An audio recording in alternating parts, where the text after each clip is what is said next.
music on this time. See if that gets me banned across the entire platform of YouTube, or if it just adds some extra flair to the videos, because I can do that every now and again. If all they're gonna do is say that you don't get anything for it, that's fine.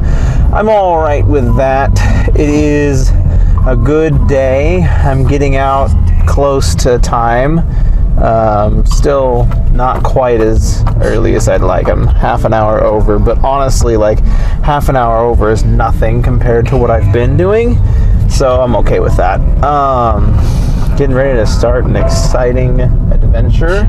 I've got several meals to make that I have not tried to make before, and I'm super thrilled to try those out and share those with you wonderful people, and just keep on sharing and sharing alike. And met with somebody today that I know quite well. He and I work together a lot in this job that I have, and so back when I very first started, when I was just a technician at the bottom of the food barrel, he was in transport and we worked in the same facility, and he and I would just talk like people who talk would do, and got to know each other quite well.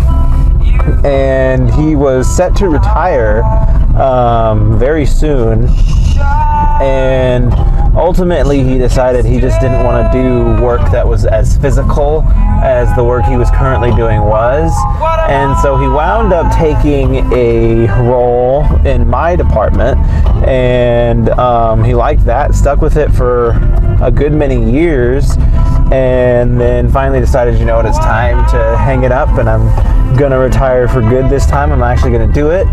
And so he and I ran into each other in the hallway, and his last day is the 8th, and we had a good long conversation, just about life and where it takes you, and the fact that you never really know where it's going to take you or what it's got in store for you, and just riding that high as best as you possibly can. And man, I hope this music isn't too loud and it's just drowning out my conversation with you guys. But at any rate, we just got to talking about life and where it takes you and all that fun and exciting stuff. And he's actually one of my biggest supporters of my books. He's read every single book, and he continually asks me when the new one's coming out, and I can believe that he'll read it and give me an honest opinion about it.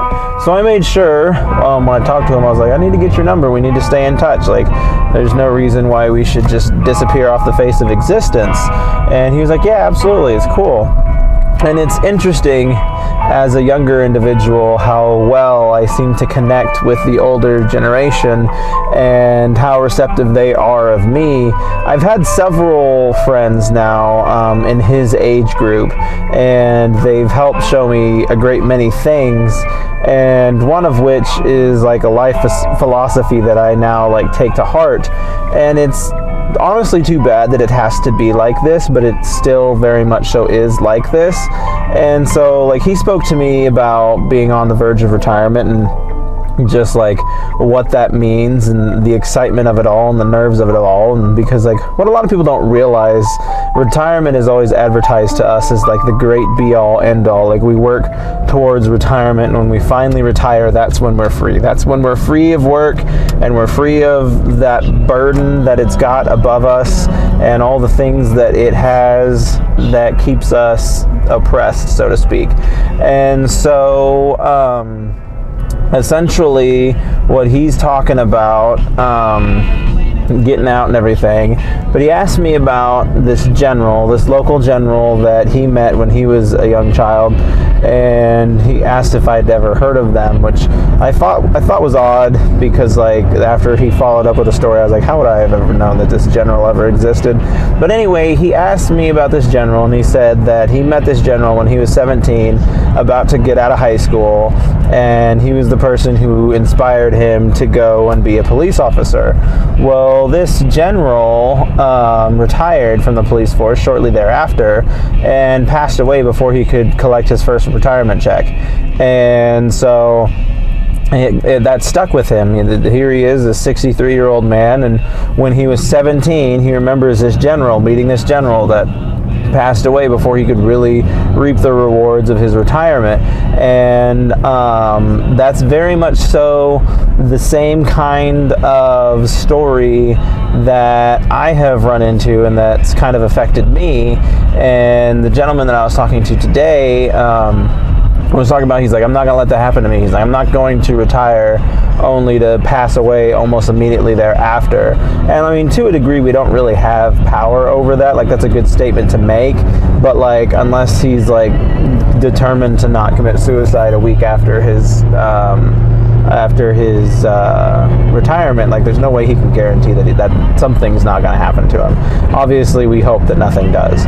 But to that same end, like, I had another good friend of mine who was on the verge of retirement, and he was set to retire in September of 21, and he passed away in August of 21. And so it's like, there's like two instances. Like, that one hit more home to me because I knew that gentleman. He passed away and we were very close. And then I hear this other story of this other guy who was on the verge of retirement, who didn't quite make the cut. And then there was someone that I worked with that I had never met, but he'd been with the department since the 80s. And he was set to retire the year that COVID went rampant, and he passed away that year as well. And it's like, all these people who are on the verge of retirement, on the verge of like succeeding and having the greatest time of their lives, and they maybe enjoy a small portion of it or are lucky to even get there.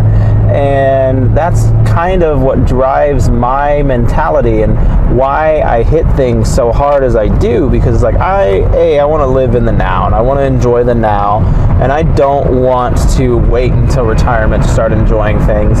And what's more is, I don't want to wait so long to be not owned by a company. It's like, I will put a solid 20 years into my working life. That's all I intend to do in this game of working. And from there, I'm going to find my way out. And like right now, I'm spending those 20 years finding my way out. And I'm going to work my way out of that pit and eventually be in a better place. And that is the determination that I've had there. It's like, not only the friend of mine who was very close to me that passed away before he even got to retirement, but the other stories of other people who have gotten close but no cigar. My own grandfather retired and maybe enjoyed 5 to 7 years of his retirement before he got a brain tumor and spent the rest of it fighting that before he eventually passed away. And it's just a traumatic, awful truth that we face. And like, the idea that like retirement age and Social Security was developed at 65, and it was developed in the 1940s when the average life expectancy was 56. So you'd have to exceed your expected lifespan by 9 years before you could even retire. So it's like, the very concept was built as a scam, as a sham. It wasn't supposed to be something that we could ever reap the rewards from. And because of that, we've now caught up with the system, and we're able to actually start reaping the rewards of it. We're living long enough to retire, and now that people are living long enough to retire, they can't afford to keep the program going. So it's just creating all these whole big old problems, and it's just a lot of nonsense and drama. And you really need to be more responsible for your own finances. And like, yes, invest in your retirement, absolutely do that, but like, be aware that you've got to have other streams of income coming in too, because like, nothing sucks worse than having to go back to work after you've retired. Like, my grandmother picked up a part-time job to keep the wolves back from the door, and that's just like awful. Like, a 74-year-old woman should not have to get a job just to keep going in this life. Like, that's the problem, is the money keeps going, inflation keeps going, and unless you have a way to keep up with it whilst not working, like, you are donezo. And that is what I'm working actively to fight. And it's like, when I get to be age 45, I expect to be able to step down from the working world. If nothing else, I expect to be able to step down into a part-time position. But like, I want to be able to say that I spent 20 years of my life working, and I'm done with that. And I'm going to spend the rest of my life doing whatever the heck I want, because that's what life should be about, to a degree. Like, we all need to exist within reason. Like, to try and say, oh, money shouldn't exist and we should just live our lives and do what we want and who cares about money? Like, no, that's not logical. Like, you need that to kind of keep things going. It keeps society going, which is a whole nother conversation for another day, just about the falsehood of money and that ideology of it. But just talking about just the whole concept of like retirement and what comes after, because that's like another thing that a lot of people don't realize, is retirement is more than just retirement. Especially when you get to that age, it hits more home to you.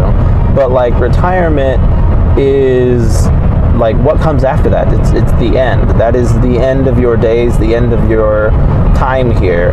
And so it is a very mixed and emotional time. I remember I had a doctor's visit, and there was this nurse that I had seen since I was a kid that had just always taken good care of me, and she was set to retire, and I was on my verge of being an adult now, and it was a very emotional day for her.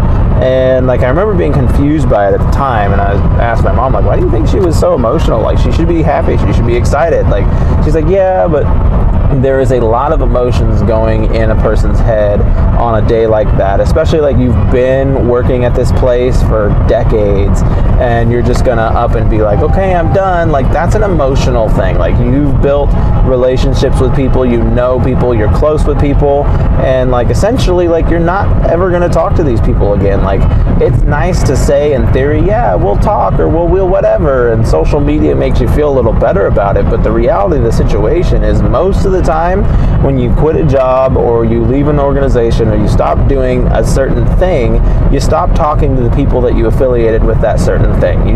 You are no longer priorities in each other's lives, and that's a harsh reality to face, especially in the dead thick of it. And like, if you have friends that stick to it and keep going past that, then awesome, like, good for them. Like, they are real ones, as we like to say, but they are the exception to the rule.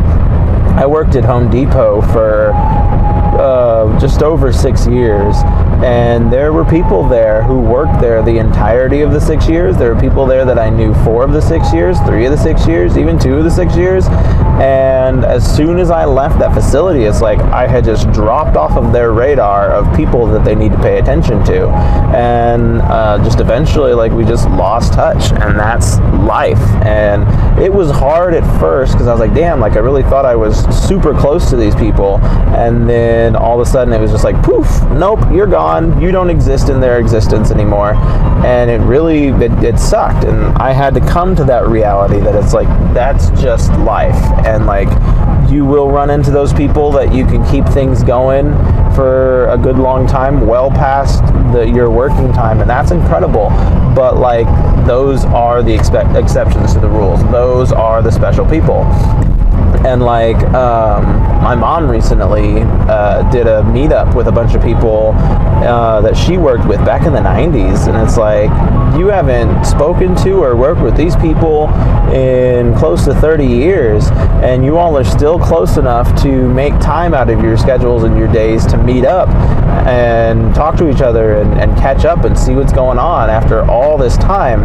And that's like an incredible feat. That's an impressive thing to be able to say that you did. And like, same with like friendships. Like, I remember, and like, high school is not so distant of a memory for me, but I can remember like being in high school and being like, we're gonna be friends forever. Like, this is dumb. Why do people think that we drift apart? And then lo and behold, here it is 10 years later, and I frequently connect with three of my friends from high school. And I don't know, like, some people probably think that's even a lot, but like for me, like I had like a group of 10 people that I hung out with on the regular when I was in high school, and now I'm just down to 3. That's like far less than half. So yeah, so that was a big thing too.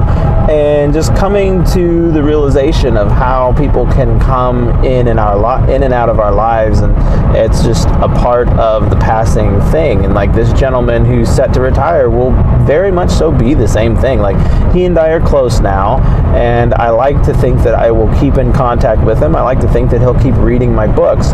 But like, when I am no longer visually there to remind him, like, hey, I exist, is he going to forget about me? Is he going to just be like, well, that was a good little 6-year phase of my life, and now we're on to this and doing this instead? And I don't know. I don't honestly know. And as we always say, time is the only way to know when these things will happen or how they will happen.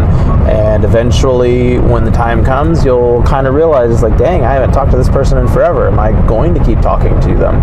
And like, they haven't made the effort to talk to you either. And that's a huge one for me. Like, if I feel like the effort is one-sided, if I feel like I am the only one taking the time out of my day to have a conversation with you, eventually I'm going to stop talking to you, because like, obviously I'm not that much on your radar that you never text me. So why am I constantly texting you and bugging you? And maybe I'm not bugging you. Maybe you do enjoy it when I text and check in, because some people are just bad at texting. That's who they are. That's how they are. And you just, as a person, kind of know that and dictate it from person to person. And it's just a whole big old mess dealing with people. And I wish that I could just exist in a world where I could freely hang out with or do whatever I want with any person that I've ever wanted to do something with or done something with. But that's not the reality either.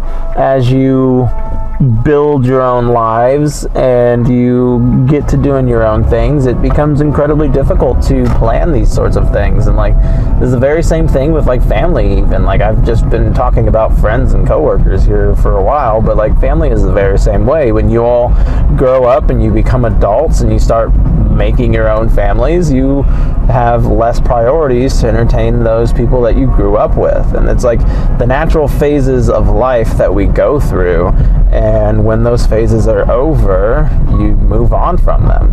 And it's not like a conscious thing, it's an unconscious thing that just sorts of happens until one day you wake up and you're like, dang, I don't really talk to that person anymore, and I don't necessarily care that I do or don't. And it's just weird. It's a weird thing, and it's an unfortunate thing.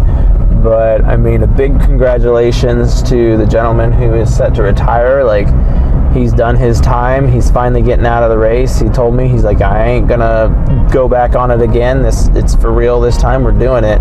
And so yeah, good for him. We will congratulate him and keep on going. I appreciate him reading all the books that he's read of mine, and we'll just see what the world has in store for us next. It's funny how these conversations keep going, and here I am just about home again, and the conversation's just about wrapped up. Gotta love when that happens. And so just remembering about the people who are important to you and keeping them around as much and as long as you can. And if people are getting away from you, don't be so offended by it. It's just the natural course of life, and they are following their natural course, you're following yours, and if they were meant to continue to collide, they would. That's all I got for you.